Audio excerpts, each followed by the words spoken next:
Hi, you probably already know me and my name, Savannah Whited. Um, there's the camera. I decided that I want to help people. I have been through some things, and to start off, I have lost 40 pounds in the last 7 months. I was 190 pounds, and now I'm 150. Um, a long time ago, when I was in my early 20s, I was like 100, 110 pounds. I used to be a really skinny person. But I'll tell you about the present right now before I start from the beginning. Every morning I wake up, I have sharp, searing pain in my feet. That's so bad. It's like stepping on spikes and lava all at once, and it shoots up into my legs, into my back, and I almost can't move. I have to force myself to get up. I drink some herbal supplements, and I take some medicine. I don't take any narcotics. It's all natural herbal remedies, and I just lay in bed for an hour until they kick in. And I have to do this at like 4 a.m. in the morning. So that way I can get up at 5, get ready, and then get my kids ready. And one goes to school, the other one actually is sleeping over there in her little chair slash couch. They fold up in their foam. Um, and I have to feed her. When you're a mom, you have to get up and take care of your kids. You can't sleep in. You can't just ignore them. That's you got to be a mom, and that's what moms do, is take care of their kids. So my whole reason for wanting to get better was so I could give my kids myself. My mom had a really severe disease that caused her bones to fuse. It's a really hard name. I'm not going to try and say it. It starts with an E. And she couldn't get out of bed. She couldn't take care of me. I had to take care of myself. I had to get ready for school for myself. I had to feed myself, which there was hardly ever any food. I usually just ate things straight out of the can, or whatever leftovers people would have for at school and breakfast in the morning. I would eat that. I would just eat whatever I could get my hands on. Um, and the doctors put her on a bunch of opioids. And for years, from the time I was 12 until 18, she was just addicted to opioids and in pain and in bed, all the time. Let me tell you something. If you're in pain, laying in bed is only going to make it worse. I know it's hard, and I know some pain can't be fought through, but you gotta fight. You gotta fight. You gotta force yourself to get up. And don't just get up in your PJs and mope around the house like thinking that's... Get up, get dressed, do your makeup, make yourself look good. If you look good, you feel good, and it will definitely have an impact on your pain and how much you think about your pain and how bad the pain is. The herbal supplements I take, I drink kratom, and I do collagen, and I do like potassium and other regular supplements. That has to do with my diet, which I'll explain in a minute. Actually, I'll explain it right now. I have been able to lose so much weight because I eat 2 protein heavy snacks a day, small amounts of food, anywhere from 200 to 400 calories twice a day. And it's usually tuna, or like those tuna packets you can buy in the store. Those are good. Smoked oysters are good. They're high in iron.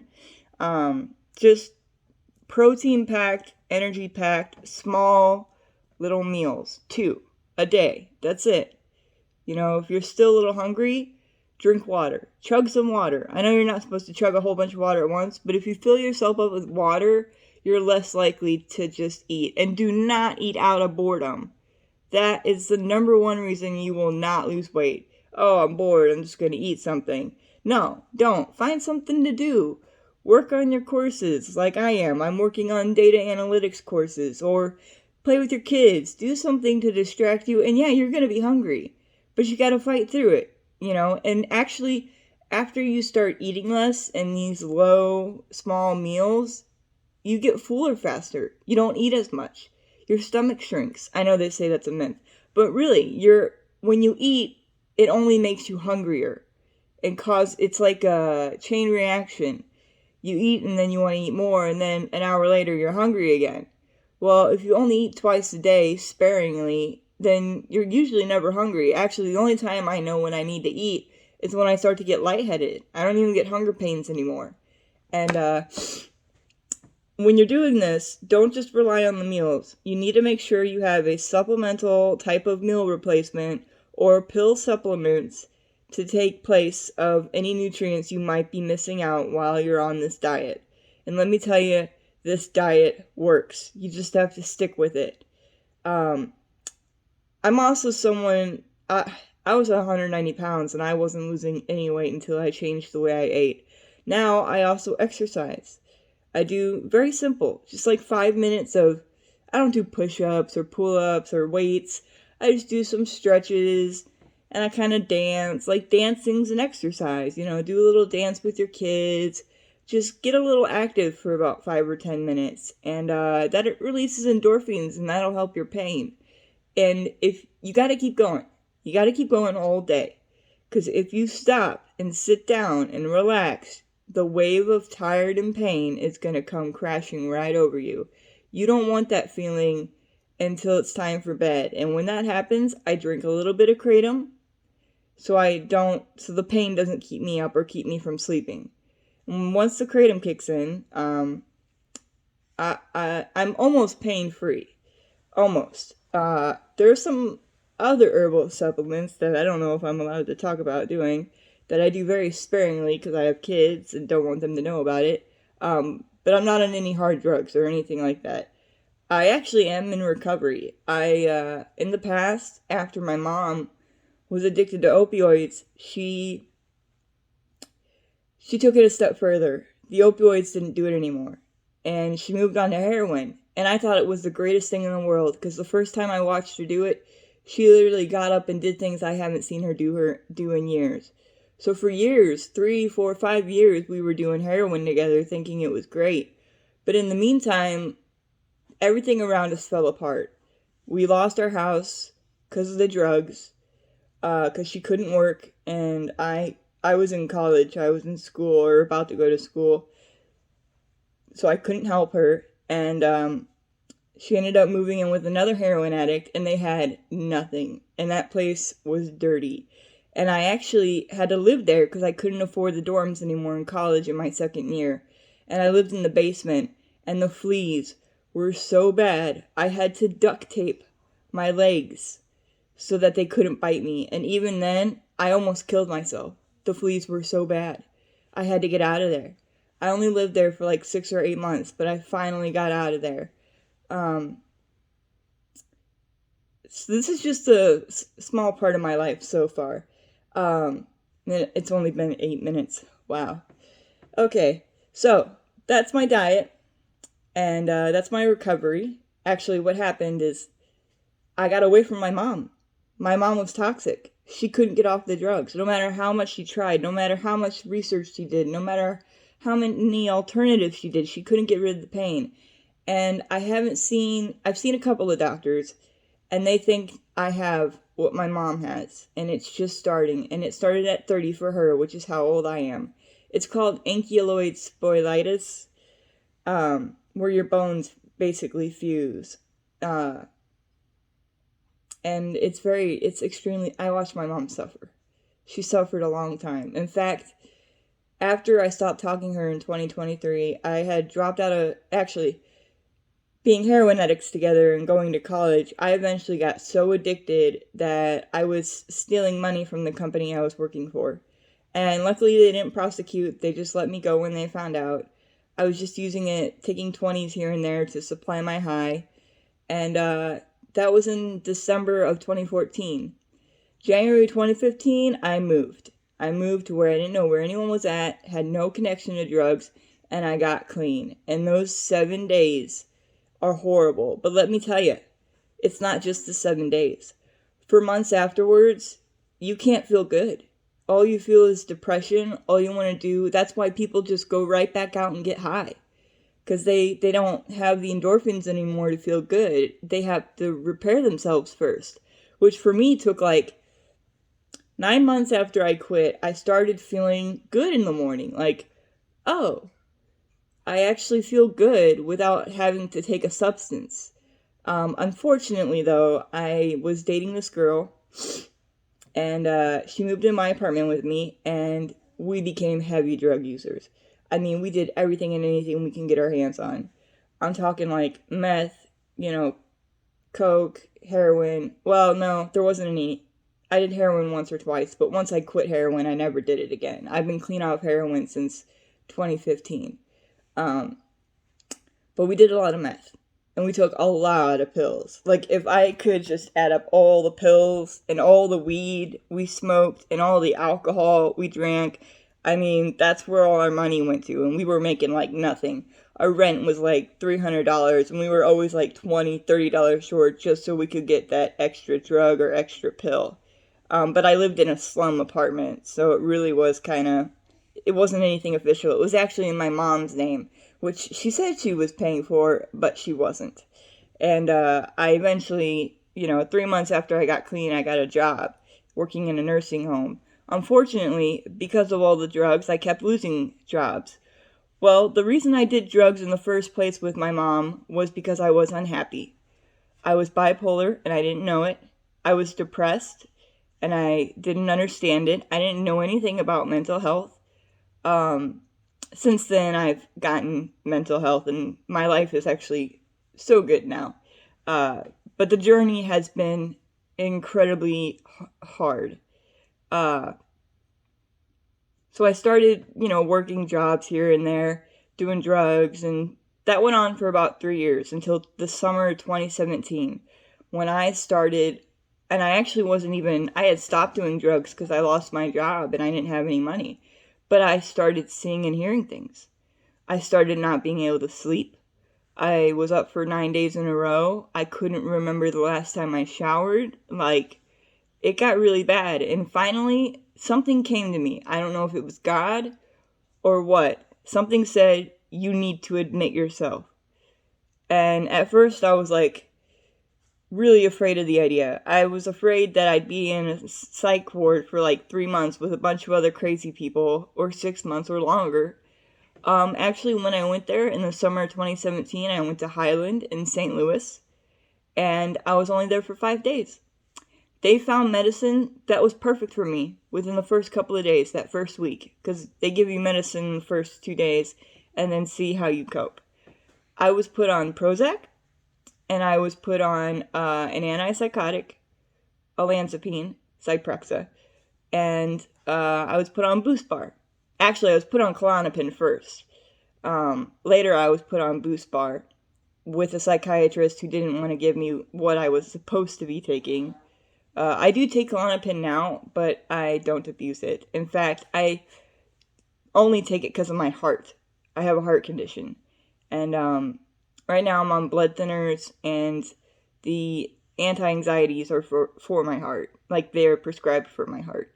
And for my, I guess, mania and stuff. I still suffer from mania and no depression. I haven't had any problems with depression. Prozac has been amazing.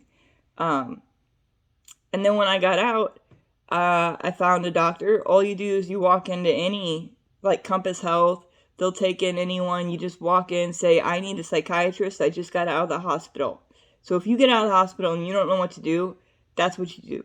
You go to a clinic, you go to Compass Health, you go to somewhere, whatever near you, and just say, I need a psychiatrist. And even some places, if you don't have a job or unemployed like I was, they have a pay scale. And I didn't have to pay anything. I didn't have to pay anything at all. It was free. When I started working, it was $30 a visit. And, when I was pregnant, I had free insurance. And I actually got a really nice psychiatrist who put me back on the right medicines. Because my previous psychiatrist put me on Risperdal for 3 years. Risperdal is not supposed to be taken that long. I ended up with permanent nervous system damage where I get tremors and shakes and, I have tardive dyskinesia, basically. Luckily, it's not in my face. Like, sometimes it is, but since they've switched me back to my original antipsychotic, I have not had nearly as many problems. So back to the story. I got clean, and, after the psych ward, I stayed clean. I smoked pot still. I smoked pot until I got pregnant with my first kid. And, I just was, actually, sorry. When I got out of the hospital and I had these meds and stuff, before I found my psychiatrist, I was homeless. They dropped me off at a men's shelter, thinking that they took women too. But it turns out at the time that I was homeless, there were no women's shelters in St. Louis. I found a woman with a baby waiting to eat in a line, and I was like, that woman has a baby. That means she has somewhere she can go or needs to go. And I started talking to her. We actually ended up dating for a bit. And I moved in with her in a building we were squatting in. We had electric and we had water because we had a woman there who was diagnosed with cancer who knew how to fix all that stuff up in a abandoned house. We women slept on the top floor. There was also a pregnant woman with us, and the black guys, who were couples of the women, slept in the first floor. In case anyone tried to come in or break in or do anything, they protected us. They did not trust me at first. They did not like me at all. But once they got to know me and realized that I was just a happy person and just needed somewhere to be, like, and they showed me all the tricks. They showed me where to get food. They showed me where to get clothes. Like, I had clothes picked out to get jobs, to get interviews. In St. Louis, they had a huge suitcase of just hygiene stuff. Soap, like, hotel soap bars and everything else, because they just knew where to collect all this stuff. So when I was homeless and the way we were living, and we were only smoking pot, there were no other drugs, us women squatting, we were trying to get our lives back together. We knew where to shower, and we always knew where a free meal was, and we were always clean. And actually, one of the houses down from us had a broken pipe in the basement, and from the floor to the ceiling was like maybe a normal 10 feet. That thing was halfway filled. Like, as you start going down the staircase, halfway down the staircase, and it was constant, clean, fresh water coming in. So everybody in the community who was homeless would go there and play and get clean and stuff, and we all had our products and, nothing expensive, just what we could afford or get our hands on. And we always had men protecting us. Like, that's a big thing. I was very lucky because I was carrying a lot of stuff with me. My laptop. I had a big blanket and bundle of all my stuff that I had brought with me to the hospital, that now that I was homeless, I had nowhere to put it. I actually had a laptop, and I had to hide my stuff every day to make sure no one stole it. I was homeless for about a couple months, and when I was living with my mom, we were living with my grandma. And me and my mom were on drugs. And we treated my grandma so horribly that I never even thought about calling her. Well, I don't know. One day something just told me, get a hold of her number. So I got a hold of my ex-girlfriend who still had her number because I had lost and broken my phone. I didn't have a phone at the time. I was using Angels, the black girl I was with, who, she actually was babysitting that kid. And we committed some crimes by bringing the kid into the squatted house, but we kept it really clean in there, and there was no broken glass or anything dangerous. I called my grandma, and within an hour, she came and picked me up. We got an apartment together. She got me a job at McDonald's, and my whole life had just turned around in an instant. I was partying a lot. I was drinking a lot. All through this time, before I even went to the hospital, I was an alcoholic. Like, alcohol every day, all the time. I was always drunk. And, I was partying a lot. I wasn't ready to get into relationships yet, because I still love Abby. I'll always love Abby. And, I miss her sometimes. But we had a talk. Things got really bad in the end when we split up, and I went to the hospital. Well, that's all I'm gonna post for now. If you're curious about some more of my life, leave a comment, put a like. I hate saying that stuff because every video says that stuff. But someone told me to just do this, and I'm gonna come out with more stuff. For example, like foot care. Things you need to do to make sure you don't get sick or die. There are very important things you need to do to take care of yourself, especially when it comes to your feet, your ears. Like, if you have any problems at all, do not ignore them. Go to the hospital. Go see a doctor. Because the longer you wait, it may be too late. I have lichen planus, which causes me to I have too many white blood cells and they attack my body. It's an autoimmune disease. It attacks my mouth and my legs and my feet, and I've actually got it. I don't know if you see those dots on my hands. I've actually got it on my hands and my wrists, and I cover it up with foundation usually. And I have to clean my feet every morning and every night, sanitize them, lotion them, and then put on socks, and I'm not allowed to walk around barefooted because these sores could get infected. Now, there's a guy I recommend. If you want to know more about taking care of your feet, look up The Toe Bro. The Toe Bro on YouTube. Giving you a shout out. I love you, man. I love your stuff. My boyfriend is 37 years older than me. He's 67. And we have just started really looking and taking care of his feet. And they were bad. They were bad. Like, they're getting better now. Now that it's getting taken care of after watching some Toe Bro videos and knowing what to do. There are some other things to watch out for, like blackheads in your ears. And mostly older people are prone to this kind of thing. You want to, as soon as you get a blackhead, no matter what size it is, you want to get rid of it. Wash your face, use whatever, what was it, Proactive is that some people use, or Curology. And you want to wash your face twice a day, once in the morning and once at night. And then you want to moisturize it to keep it really nice. I've shown my previous washes before, but I can show them again. Anyway, we're running on now to 22 minutes. I'm not going to make this too long. I'm Savannah Whited. If you want to know more and learn more, stay tuned. I'll have more posted. Thanks for watching. Really, I appreciate it.